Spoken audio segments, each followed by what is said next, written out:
Hello students, welcome back to my YouTube channel Science Express. तो friends, आज के इस वीडियो में हम लोग क्लास 12 हिंदी चैप्टर 4 अर्धनारीश्वर से जितना भी आपका वीवीआई ऑब्जेक्टिव प्रश्न है, निचोड़ ऑब्जेक्टिव प्रश्न है, उन सभी प्रश्न को देखेंगे और आपका क्लास 12 हिंदी चैप्टर 4 अर्धनारीश्वर से आपका सारा का सारा ऑब्जेक्टिव कंप्लीट हो जाएगा इस वीडियो में। तो आप लोग वीडियो को पूरा देखिएगा, क्योंकि आपका इस वीडियो में पूरा निचोड़ ऑब्जेक्टिव आपको बताया जाएगा।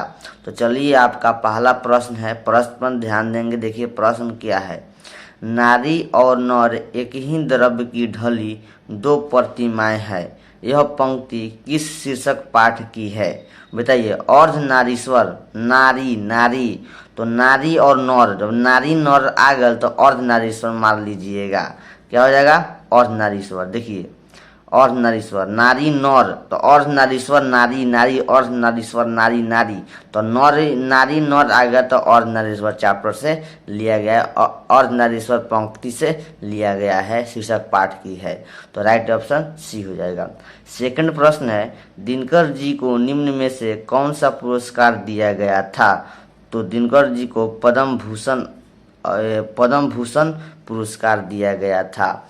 चलिए, आपका तीसरा प्रश्न है, अर्धनारीश्वर पाठ के लेखक कौन है, या अर्धनारीश्वर किसकी रचना है? अर्धनारीश्वर तो रामधारी सिंह दिनकर हो जाएगा। क्या हो जाएगा? रामधारी सिंह दिनकर। ठीक है। आपका चौथा प्रश्न है, देखेंगे चौथा, रामधारी सिंह दिनकर की रचना कौन सी है? तो रामधारी सिंह दिनकर की रचना क्या हो जाएगा? अर्धनारीश्वर हो जाएगा। क्या हो जाएगा? अर्धनारीश्वर। पांचवा प्रश्न है, दिनकर जी का जन्म बिहार के किस जिले में हुआ था? तो दिनकर जी का जन्म बिहार के बेगूसराय जिले में हुआ था। चलिए आगे प्रश्न देखते हैं। तो आपका आगे प्रश्न छठा है, अर्धनारीश्वर में किस गुण का समन्वय है? बताइए किस गुण का समन्वय है? तो नारी और पुरुष, यानी नारी और नर की गुणों का समन्वय है। नारी और नर, नर मतलब पुरुष होता है, नारी मतलब औरत होता है। ठीक है। सातवां प्रश्न है, दिनकर जी की कहानी काव्य पुस्तक कौन सी है? तो प्राणभंग है। क्या है? प्राणभंग है। क्या है? प्राणभंग है। तो आपका आठवां प्रश्न है, आठवां, ध्यान देंगे। देखिए, दिनकर जी की पहली कविता किस पत्रिका में प्रकाशित हुई? तो दिनकर जी की पहली कविता छात्र सहोदर, क्या है? छात्र सहोदर में प्रकाशित हुई, पत्रिका में प्रकाशित हुई। तो नौवां प्रश्न है, दिनकर जी की पहली कविता कब प्रकाशित हुई? तो दिनकर जी की पहली कविता 1925 में प्रकाशित हुई। कब हुई? 1925 में प्रकाशित हुई। तो आपका 10वां प्रश्न है, देखेंगे, दिनकर जी, देखिए यहाँ पर ध्यान देंगे, 10वां ध्यान देंगे। ठीक है। दिनकर जी के अनुसार यदि पति विचार है तो पत्नी क्या है?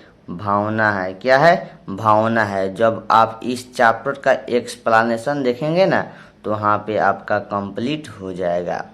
तो 11 नंबर प्रश्न है, 11 नंबर ध्यान देंगे, बुद्ध और महावीर ने नारियों को कौन सा अधिकार दिया?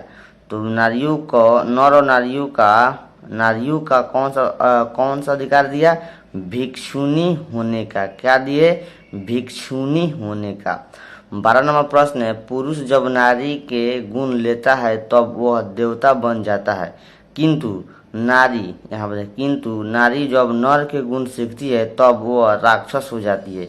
यह किसका कथन है? बताइए किसका कथन है? प्रेमचंद्र ने यह बात बोले थे। प्रेमचंद्र ने यह बात बोले थे। प्रेमचंद्र का यह बात है। आप लोग जब एक्सप्लेनेशन इसका संपूर्ण क्लास करेंगे तो आपको वहाँ पे बताया गया है पूरा डिटेल से। तो 13 नंबर प्रश्न है, अर्धनारीश्वर का किस विधा से संबंध है? बताइए अर्धनारीश्वर किस विधा से संबंध है? तो अर्धनारीश्वर आपका निबंध है। ठीक है। यहाँ पे आप सी नहीं देखेंगे, क्योंकि यहाँ पे आंसर यहाँ पे गलत दिया हुआ है। क्या है? गलत दिया हुआ है। आंसर यहाँ पे ए होगा, निबंध होगा अर्धनारीश्वर। ठीक है। तो चलिए हम लोग 14 नंबर प्रश्न की ओर बढ़ते हैं। तो देखिए, आपका 14 नंबर प्रश्न है, किसने अपने जीवन के अंतिम दिनों में नारीत्व की साधना की थी? गांधी जी ने। कौन? गांधी जी ने। 15 नंबर प्रश्न है, अर्धनारीश्वर शंकर और पार्वती का किस प्रकार का रूप है? तो कल्पित रूप है। ठीक है, क्या है? कल्पित रूप है। और नारीश्वर चैप्टर में शंकर और पार्वती किस प्रकार का रूप है? कल्पित रूप है।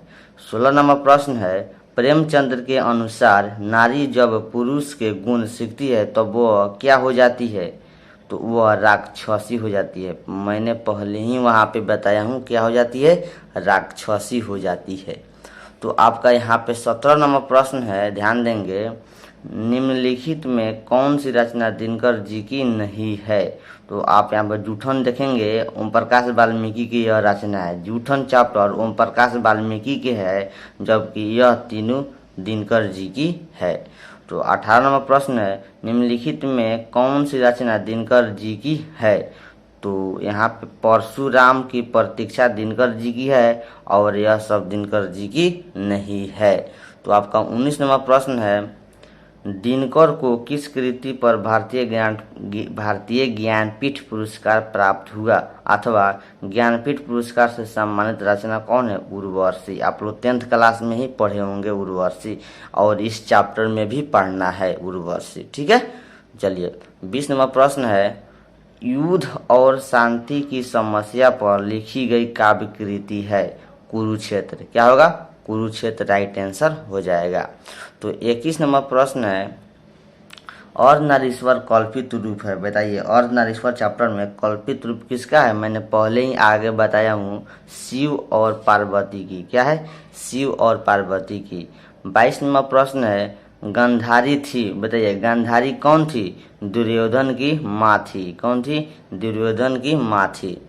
23 नंबर प्रश्न है, प्रेमचंद्र थे। बताइए, प्रेमचंद्र थे। क्या थे प्रेमचंद्र? कथाकार थे। प्रेमचंद्र क्या थे? कथाकार थे। तो आपका 24 नंबर प्रश्न है, ध्यान देंगे 24 नंबर प्रश्न पर, दिनकर का जन्म कब हुआ था? तो दिनकर का जन्म 23 सितंबर 1908 को हुआ था। कब हुआ था? 23 सितंबर 1908 को हुआ था। फटाफट आप लोग याद रखेंगे। चलिए, आपका 25 नंबर प्रश्न है, दिनकर किस युग के कवि हैं? तो दिनकर छायावादोत्तर युग के कवि हैं। छायावादोत्तर युग के कवि हैं। 26 नंबर प्रश्न है, संस्कृति की 4 अध्याय किसकी कृति है? रामधारी सिंह दिनकर की है। रामधारी सिंह दिनकर की है।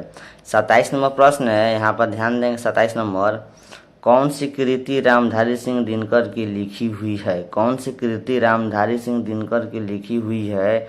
तो शुद्ध कविता की खोज। क्या होगा? शुद्ध कविता की खोज होगा। तो आई होप दोस्तों, हमको पूरा उम्मीद है कि आप लोग यहाँ पे समझ गए होंगे। इस चैप्टर को पूरा ऑब्जेक्टिव देख लिए, और आपका 5वां चैप्टर रोज याद करने के लिए वीडियो को लाइक, चैनल को सब्सक्राइब कीजिएगा। इसके बाद हम रोज चैप्टर क्लास 12 हिंदी चैप्टर 5 पर वीडियो बनाएंगे, उसको देख लीजिएगा। Okay bye, good day. तो आप लोग मिलते हैं नेक्स्ट वीडियो में।